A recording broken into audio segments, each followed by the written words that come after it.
Welcome to Lay in the Wood. I'm JT the Brick. That's the Hall of Famer. Rod Woodson, we got a lot to cover as we enter week 6 of the NFL schedule. But first, you're back from Dublin. You saw the Steelers. The Steelers went on a bye week. How was your trip overall, and what did you see from the Steelers as they're coming off the bye? I mean, well, first of all, Ireland is awesome. The people over there are just fun, friendly. The food, the drinks, everything is outstanding. Now, the football, I'm not surprised. Aaron Rodgers can throw the football. He can sling it. He's going to sling it for the next 10 years. He's going to be able to get out of bed and just throw the football. And then the defense can get after the quarterback. I mean, you got the edge rushers, you got players, you got Cam in the middle. I mean, they're still playing that, and then they're playing really good football collectively, even though some of those guys are just coming in. Mm-hmm. So, but Aaron is one of those guys that can still throw the ball down the field. He has DK Metcalf, one of the biggest receivers in the National Football League. He's making some big catches and big moments for them. So I'm not surprised. I mean, they were my sleeper team. They were coming into this year, so I'm not surprised that they're playing well. Did they travel well, the Steeler fans, everywhere? Oh, that's crazy. I mean, they were at every hotel, every restaurant. It's black and gold everywhere. I saw a little purple here and there, but the black and gold was everywhere. All right, we want to get to the biggest win of Week 5, and I think it was Bo Nix stunning Philadelphia. Yeah. Down 14, world champs. I think they won 21 out of 22. They haven't lost forever, and Sean did a hell of a job. He went for 2 points, put the game into Bo Nix. They ran it well. How does Philadelphia, the world champs at home, lose a non-conference game to a team like that up so big at home, Rod? Well, first of all, Denver's defense is good. They got a good, young defense that can get after the quarterback. You look at the corner, Surtain. I mean, he can play, he can cover. They can rush the quarterback. They can get after the quarterback. They play solid football, but Bo just taking care of the ball. I mean, I think he was 24 of 39 for 250-something yards, 1 touchdown, no interceptions, and that's what you want from your quarterback. I mean, he's young, he's learning, he's getting more comfortable throwing the ball in and out of the pocket, he's looking down the field, he's a really good athlete because he can take off and run with it if he has to. So he's done everything he's asked to do, but the key for every quarterback, young or old, take care of the football. Don't put it in harm's way, especially when you have a good defense the way they do. They can get after all opposing quarterbacks. They can get after them, and they can make it a rough life on opposing offenses, which it was tough for Philly to move the ball down the field against that defense. What I've been dying to ask you about that game, and it's when you play a team like Buffalo that we'll get to next. You're playing on the road at Kansas City or in Philly. In the fourth quarter, is it better to go for 2? Early in the fourth quarter, midway through, to put pressure on Andy Reid, John Harbaugh, whoever it is, and say, look, we don't think we're going to beat you most likely because we're playing in your house. Yeah. So there's 12 minutes left or 6 minutes left. We're going to go for 2 and make you feel a little bit more pressure. I think it really depends. I'm hoping coaches see it in the sense of how are we playing? How is the defense playing? How offensively can we move the ball? Have we been moving the ball? Have we been getting third downs, converting those third downs? And they were. And that defense was making it rough on Philly's offense. So it's like, hey, that's a good idea as a head coach when, Sean has been around for forever. Yeah. And he says, okay, listen, my offense has been moving the ball consistently. My defense has been making it very hard for Philly's offense to move the ball down the field and get a lot of points. Let's go for 2. Because if we don't, we believe we can get the ball back anyway and try to move the ball down the field for a field goal at least. Yep. Drake Maye outdueled Buffalo on Sunday night. They wore a whiteout. Buffalo's hard to play. You know that. It's a big game for Drake Maye because all of a sudden, as we get through the standings a little bit later on, you're starting to see that Vrabel, after losing their first game at home to the Raiders, they're one of the better teams in football now. They're above 500, and they got their biggest win of the year, no debate, when that schedule comes out, is at Buffalo. Right. And they won the game. Listen, Vrabel, old school philosophy. He's going to have a hard-nosed, well-taught. He reminds me of Bill Cowher's type coaches, the Belichick's of the world. Those old, and I'm not going to say he's going to be that type of coach, but I think he's in that same category just for the fact he's played. He understands what it takes to be a really good team, and he's going to make sure his teams play within the scheme work of what they asked of them, week in and week out. And, I mean, obviously, the game was a little sloppy. So we had quite a few turnovers from both sides of the ball. But for Drake Maye to go out there and play within himself the way he did, and I don't know how they keep letting him get flushed out to the right side. Because every time he flushes out to the right side, he can throw the football down. He's done a lot of positive things, getting flushed out to the right side, going out that way, looking down the field, making those big plays. If you make him flush anywhere, you got to get him going to the left and try to get him away from his body. But he did play well. I'm really surprised New England's playing this good this early. I would have bet everything, and this is why I don't bet, on San Francisco getting crushed by the Rams. I mean, I didn't think they'd be within 10 to 14 points of the game. Mac Jones wins the game. The defense was really good. What does it say that Kyle Shanahan took Mac Jones from New England and has him up and running? Look, it's Brock Purdy's team. Yes. Wow, that's an example of a good backup quarterback who can win you games. And they still don't have all the weapons. No, right? They don't. I mean, that's the crazy part about it. And that's why I like Kyle Shanahan. I think he's a solid coach. Anytime you can you get a quarterback that's an older guy who's been in through the rigors. He's been a starting quarterback in the National Football League. He's coming into your system. He has one of the best systems. That West Coast philosophy. He understands how to pre-snap motions, put people in bad situations, especially the defense. And he's telling them, hey, if he's here, I need you to throw here. If you see this, throw it over here. If you see this, do it over here. And almost every quarterback that's come under his watch, since he's been the quarterback coach, offense coordinator in the National Football League, they've had success. So I'm not surprised, and that's one of the reasons I said last week that even though with all the injuries that they do have, they still can win football games. Sean McVay was furious. They fumbled at the goal line. That was his call. They took the ball out of Stafford's hand. They ran it. Unbelievable punch-out play at the goal line. Unreal. Listen, you can get mad. That was a great play because my man didn't see him. The running back didn't see him. He was going down. He was diving into the end zone. Dive into the end zone, and this from the right side. And the way he swung, with the velocity he swung with, because it hit him in the helmet a little bit. It nicked him in the helmet a little bit, and then he hits the ball. The ball had to come out. I mean, he was throwing a heavyweight punch. The ball pops out. That's a huge play for a defense, and it's one of those things that coaches do talk about. Like, hey, when you're in those situations where the running back is blind to you, punch at the ball, and that was a big play. Did you want to, as a player, punch the ball more often or secure the tackle first and pull it out on the way to the ground? We talked more securing the tackle first, then trying to get the ball out. They're taught now Peanut Tillman punch first as he's trying to make the tackle to try to get the ball to come out right away. Everybody is kind of, you see that, that's like a theme throughout the National Football League. That's why maybe there's a lot of bad tackling in the National Football, especially in the open space, because people are trying to tackle the football instead of tackling the individual. Do you think it was smart for Cleveland to move Joe Flacco to Cincinnati? It's good for Joe. It's great for Joe. It's good for Joe, but again, you had a good legacy moving from a great team to a legendary team in Baltimore, the Niners, the Raiders, playing in the Super Bowl. Not everybody has a path like that. What does it do to Joe's legacy, or is it just, hey, Joe's going to go where he can play? The Cincinnati Bengals said, we're 2-3. Look at the Ravens. Steelers aren't too far from us, right? Cleveland is 1-4. If we get a quarterback, we might make a run at this thing. So who's the quarterbacks that who might want to deal a quarterback? And you're looking at Cleveland, they got 3, right? They got 4 on the roster. So you're like, let's go for Joe.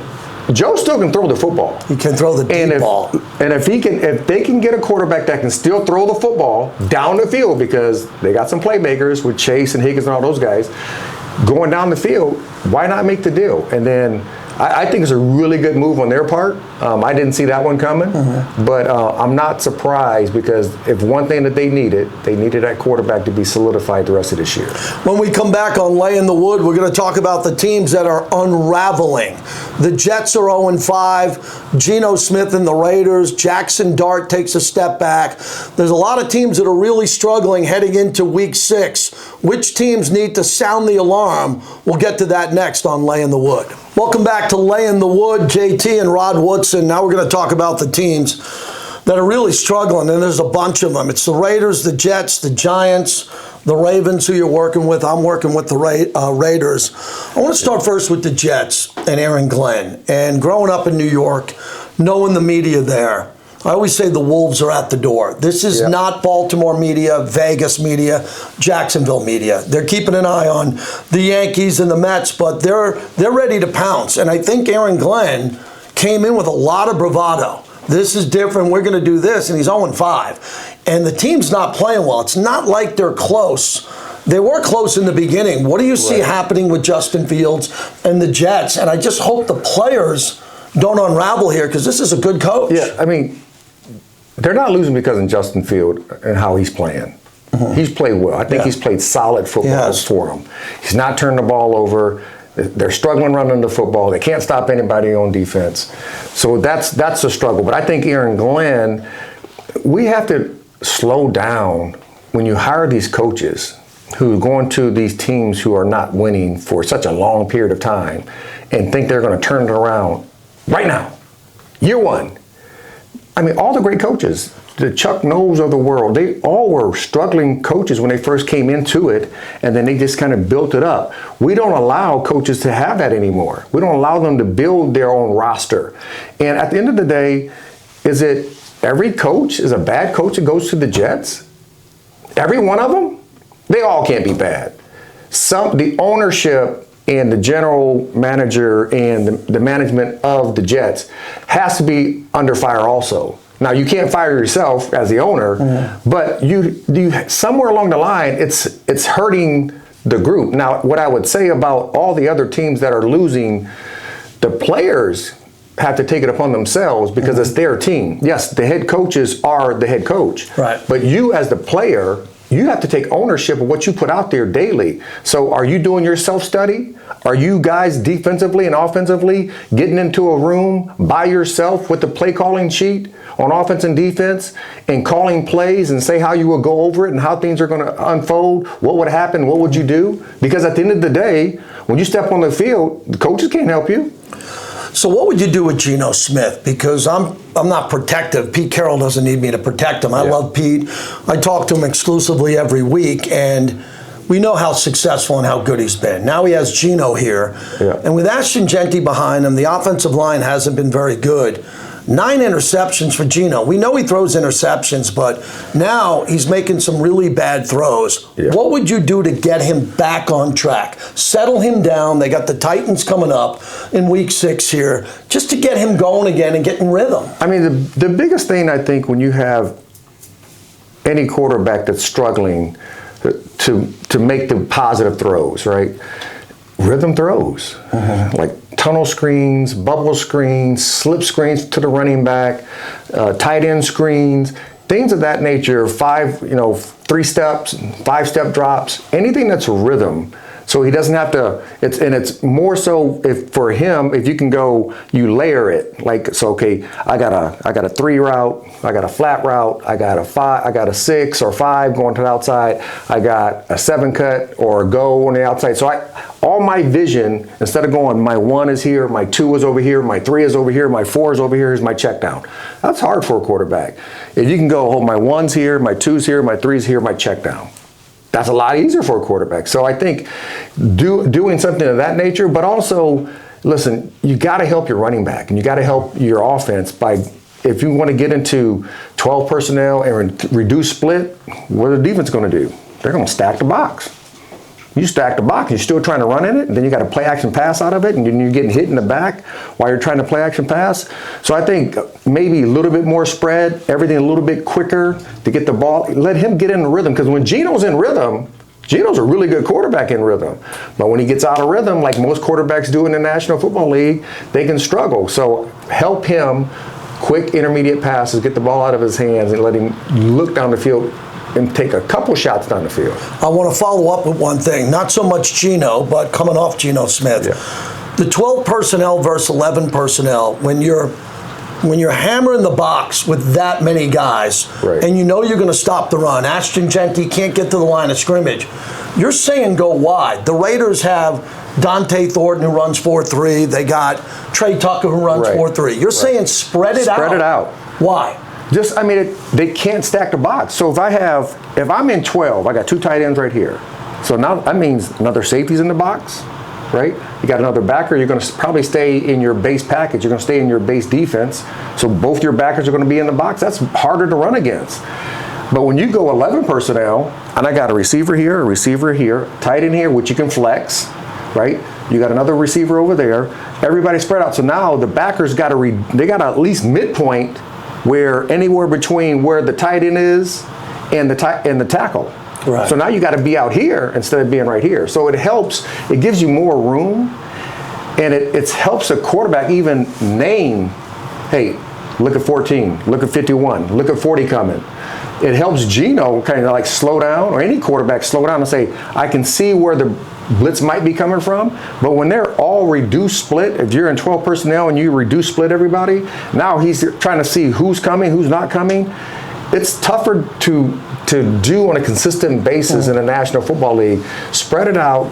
Your holes open up a little bit more. Now they still got to block everybody, right? I mean, the offensive line still got to block the linemen, the defensive linemen in front of them. They still got to get to the second level if they double teaming to have a bigger run. Yes, but it makes it easier for the quarterback to see. What's going on with the Ravens? As an analyst for the Ravens, you get a chance to see everything behind the scenes. I looked at the inactives when we were on game day, and I saw the Raven inactives, and I said, these are Pro Bowlers, future Hall of Famers. There are a lot of guys out. Yeah. How do you compete when you have that many guys out? Or does the scheme need to be looked at because Lamar isn't there yet, wasn't playing in that game? What's the future look like for Baltimore? Well, the hardest thing offensively for the Ravens is that Lamar and Cooper Rush are completely different quarterbacks. Guys, right? You have one system for Lamar, and Cooper Rush, I mean, before this past week, and I think he had negative yards rushing this past week. I don't think he only had like 20 yards rushing in his career. So he wasn't a running quarterback. So those are 2 different game plans. So that's one thing. You need to have Lamar back. I would say maybe you take Tyler Huntley, who's there, as your 3rd quarterback. And since now he's your 2nd quarterback, if Lamar's not playing, you can give him a package where you can run the exact same offense Lamar runs. Now, he's not Lamar, but he can still run that. He can run zone reads, RPOs. He can do all those type of things that Lamar can do. Defensively, they need to figure out what works for the defense. And because even when Rowe was there, even when Kyle Hamilton was out there, even when Matabike, when he got hurt, that hurt him. Yeah. Because Matabike was a disruptor from the middle of the field outside. He made everything pop outside, and then Rowe can always just scrape off of him, right? And Kyle could scrape off of him and make plays. Him not being there really hurts the defense. But with that being said, the defensive staff, they have to look collectively what works for this group of players. Because what worked last year doesn't work for these guys. So what works for these guys this year? And I think at the end of all, if you can just say, whatever these guys are doing, I need to keep everything in front of me. They don't like to blitz a whole bunch. If I can blitz a little bit more than I normally would like to, get some pressure on the quarterback, maybe some good things can start helping us on the back end with the coverage. I'm going to cut to the chase. Let's assume for this conversation the Bengals don't come back. They don't have Burrow, they're out of it. Which they're not, but they're going to, with Flacco, make a run. Let's assume the Browns don't come out of it. If the Ravens are chasing one team, I think they got to win the division. I don't think there's going to be a wild card. It doesn't look like it doesn't right look now. that way. So when you're chasing, and you've been in this position as the hunted and the chaser, you know if you're sitting there in Baltimore, you're playing the Steelers, they're your natural rival, right, and you need them to lose, and you need to track them down. What's the mindset of a player? I mean, I think the biggest thing is you have to do your part as a player. So the coaches can put the game plan. They got everything on the sheet, and they got the game plan. This is how we're going to call the game. But as a player, what am I doing to prepare myself week in and week out? Because they traded Oweh to the Chargers, right? which was he was the second team in sacks last year.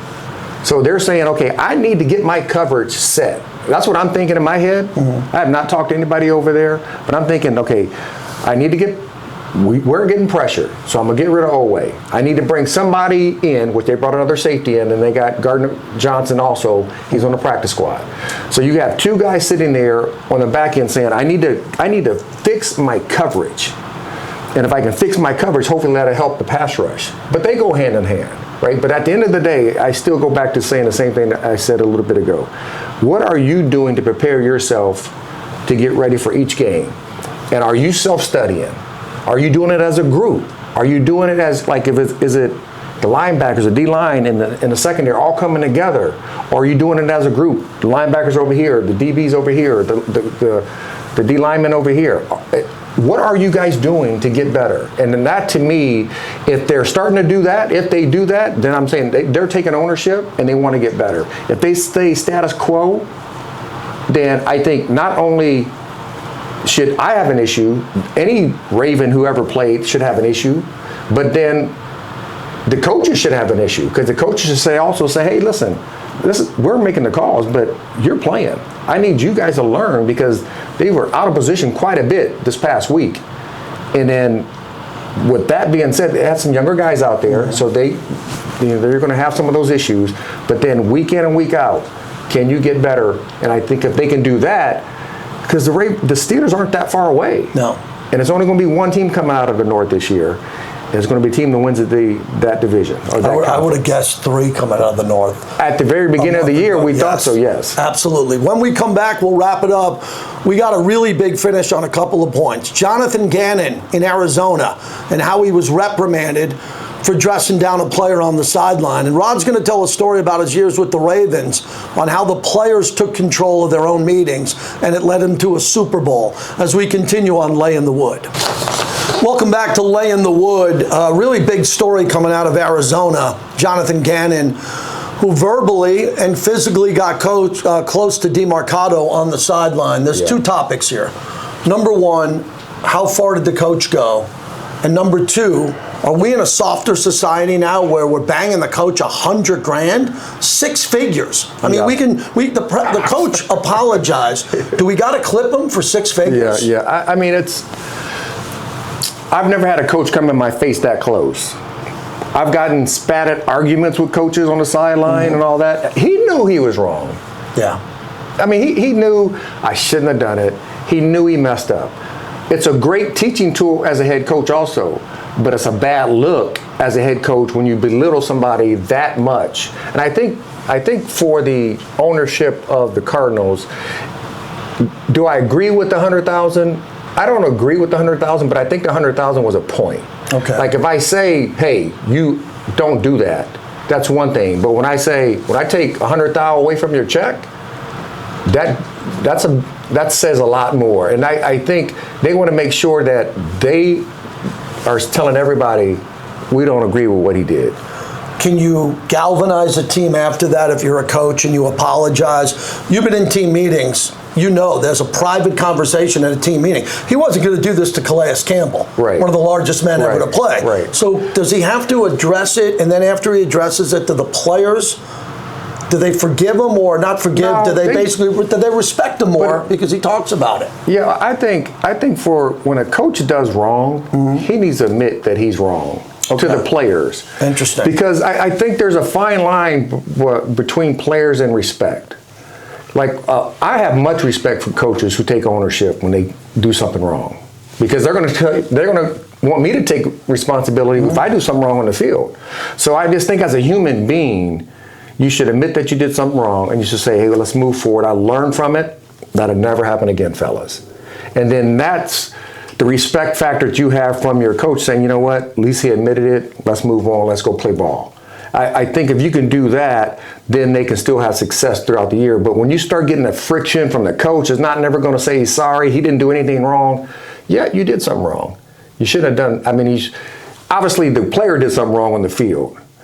Is it a teaching tool for the coach? Yes. But to belittle a guy like he did, in the manner that he did on the sideline, and I don't know exactly what he said to him, But I'm pretty sure it wasn't like, hey, you're a choir boy. I mean, so he said something that sparked everybody. And I think the owners reacted. They gave him a punishment. They're not going to suspend him, right? But then he also let his players know, we can't self-destroy ourselves. We can't make these mistakes, guys. We can win if we don't make these mistakes. So I think he was trying to get that point across, and he just kind of crossed the line just a little bit. One of the most famous plays in Super Bowl history for the losing team was Don Beebe tracking down Leon Lett in a game. And Don Beebe, I'm sure you saw it, he got thousands of letters from fans all over, not just Bills fans saying, wow, the game was over, but you hustled to do that. I've been waiting to ask you this all week. Have you chased down a player at the goal line? Because players now who are dropping the ball at the half-yard line, that's dumb. But is there a time that you remember chasing someone down and knocking the ball out inside the 5 to save a score? We were playing in Miami, and I don't remember who broke out and was taken off down the field, and one of our guys who's coming from the left, he didn't see me coming back from the right, and I was catching up to him. I get up, he's trying to get away from the other guy because he's not paying attention over here. He runs right into me, and I popped the ball out and got the ball back. It's rare that it happens, right? But the one thing I would say about that, and we always say, you can't get a fumble recovery if you don't run to the ball. You cannot make anything happen if you don't run to the ball. Now, not after the fact. Like, if I see a guy take off and I see that the running back might get a ground on him, I'm gone. And then once I see him make the tackle, I slow down. Or making the tackle, I slow down. I can't jog, he gets by him, then take off. It's too late. Guys are too fast in the National Football League to make up that ground anymore. So for me, it's like, I want to see everybody with their hair on fire going to make plays, because that's when, if the ball comes out, I'm there. I got 32 fumble recoveries in my career, the most for any defensive back. Because we always say, run to the ball, good things happen. Run to the ball. You say that when you're a kid. Pop Warner, run to the ball, good things happen. Run to the ball, good things happen. It does. Run to the ball. It can get tips, overthrows. You got to get those. They come right to you. You were sharing with me, and one of the reasons we love you listening and viewing this podcast is we're going to get great stories from Rod. Share with everybody about when you came together with the Ravens and Ray Lewis, and the players would have pizza on a Friday. You'd see the game plan, but you'd meet without the coaches to get everybody lined up for the game. That's true leadership. Share that with us. So when I was in Pittsburgh, we would always, on Fridays, Dom Capers would give us the game plan. We would get the game plan. We would go in, have pizza, and then our linebackers would make the call. We would make our checks. We would go through a whole game just going through what could happen. And then we would go through bunch routes. We would say how we would cover it if they had this defense, and then we'll go through another defense and we would do the same thing, because it's the head coach is the head coach of the team. It's our team though, because we step out on the field and we play. We make the plays or we don't make the plays, no matter if they call a great play or a great, if offensively they have a great play called for that one down, or defensively, it could be a terrible play for that offensive call, but somebody just made a play for you. And then for me, when I went to Baltimore, they didn't do that. So the first year, we started doing it. Guys didn't really like doing it. We didn't get a lot of buy-in the first year. The second year, a little bit better. And the third year, it clicked. We were always there. We stayed in there. Ray was taking charge of everything. One of the best defenses in the National Football League. I mean, over the full season, we only gave up 165 points. We only gave up 10.3 points a game. And I mean, that was because we took ownership. So that doesn't happen unless you have those meetings. But we took pride in how we were going to put what were we going to put on tape week in and week out. You can say that you're going to play well against us, but bro, you have no idea what you're waiting on, because we practice fast. We always ran to the ball, and that's the key. If all the stuff that you're doing throughout the week, it's going to either come to fruition at the end of the week, or you're going to show the holes that you haven't practiced throughout the week. But Goose, may he rest in peace, Ed Reed, you, Ray, some of the all-time greats. It was buy-in. It wasn't, my takeaway, it wasn't buy-in out of the gate. Why did it? So these teams that are struggling now defensively, and they're 1-4 or 0-5, they got to be doing this. You're giving them the blueprint of how to bring a defense together. You would sometimes some teams have never, some players have never done it. Like they've done their own self-study, and they might sit there in their defensive room, in the defensive back room, in the linebacker room, in the defensive line room, and office. So you might do it there, but you're not going to play individually. Right? You play as 11. This is the ultimate team sport, because if one guy's out of position, you are screwed, especially on defense. So to me, getting everybody together and everybody to buy in to just putting everything that I could do to make myself better come Sunday or Thursday or Monday night, whatever days of the week. It's like every day of the week nowadays, right? But for each week that I go out there to put the best tape out there, but we do it because the coaches, they can call whatever they want to. And it can be the worst call, but you still make a play because you're going out there, you're flying around with your hair on fire. That to me is taking ownership. And the guys who take ownership, those defenses or offenses are one of the best ones in the league normally. We're going into week 6, MVP chatter. So let's be realistic, dip the podcast in reality. No MVP for Patrick Mahomes and Lamar. Not in the conversation. Not right now. You can take Josh Allen out of the conversation right now. He's the reigning MVP. I think he's going to make a name for himself. Here are your choices. There's only really 4 that I see. It's Baker Mayfield, Dak Prescott, Matthew Stafford, and statistically Daniel Jones. Daniel Jones but he only has 6 touchdowns, though. Okay, so we're going to go double-digit touchdowns. Baker, 10 with 1 interception. Yep. Dak Prescott, 10 with 3 interceptions. Stafford, 11 touchdowns, 2 interceptions. Baker's been my guy. I remind everybody could have had Baker for $30 million. He was right there for everybody. No one wanted him. True. You all want Baker now. So I'll go Baker Mayfield through 5 games is the MVP. What do you think of Stafford? I'm Matthew Stafford. Okay. I mean, he's slinging a rock. He's playing well. I mean, 1,500 yards. 1,500 yards already. He's leading the league in passing yardage. He's taking care of the football. He looks like he did years ago when they won the Super Bowl. He was slinging the rock out all over the place. So those 2 guys, you know what I love about it though? They're both vets. They're both older guys who are just playing they're playing lights on fire. They're taking care of the football. They're throwing the ball down the field. They're making plays with their feet when they have to. They're doing everything they have to do to have their teams win football games. There's only 2 quarterbacks in the NFL that have a quarterback rating over 120. Jared Goff, 120.7. And Lamar Jackson, 130.5. It tells you how Lamar was playing before the injury. Yeah, I mean, listen, they weren't losing because the Ravens weren't scoring points. They're losing because the defense is giving up 4 points a game or something of that nature. That's a lot of points. Yeah. All right, last game. The game that you wanted to lean on and talk about here a little bit. I like this a lot. It's the Niners and the Buccaneers. Niners are coming off a really emotional high. Still, as you mentioned earlier, they're down a couple of players. The Buccaneers, a couple of injuries too. Buccaneers host this game at home. They're a slight favorite. They're not even a field goal favorite here. I'm going to lean towards the Bucs because I didn't think the Niners were going to win against the Rams and keep it close. I was wrong there. What do you like about this game? Give me something we should look forward to. This is in the CBS window, 4:25 in that window on Sunday. I mean, the one thing that's hard for a West Coast team to do is travel back east and play an early game. That's hard because you're losing sleep. So you're now you're going to be playing. It's a 125 game. They're playing at 10:30 their time frame.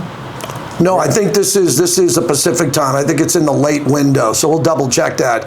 It's 125. Oh, yeah, it's 125. Yeah, 125. It's a late window. It's a late window game, yeah. But even traveling back to the East Coast, it's more difficult.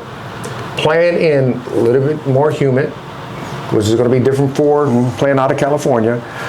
I like Tampa in this one, just for the fact I am a 49ers fan. I think that they do have a good team. I think they can win, especially when they get all their pieces back to the puzzle that's hurt on the offensive side of it. But right now, Baker's playing really good football. And it seems like everything that needs to happen in every single one of those games that they need to win, they make that 1 or 2 to 3 plays that they have to make to get the victory. They've done it so far in the first 5 weeks. So I would not be surprised again if it's going to be another close game. But I would, if I was a betting man, I would think the Bucs are going to win. Okay, that's Rod Woodson. I'm JT. Here's what we need you to do. Thanks for listening on Spotify. If you're watching us, we need you to subscribe and share. That's it. Give it a like, subscribe, pass it on to some other people, and we'll be back for week 7 of Laying the Wood next week. Thanks for watching and subscribing.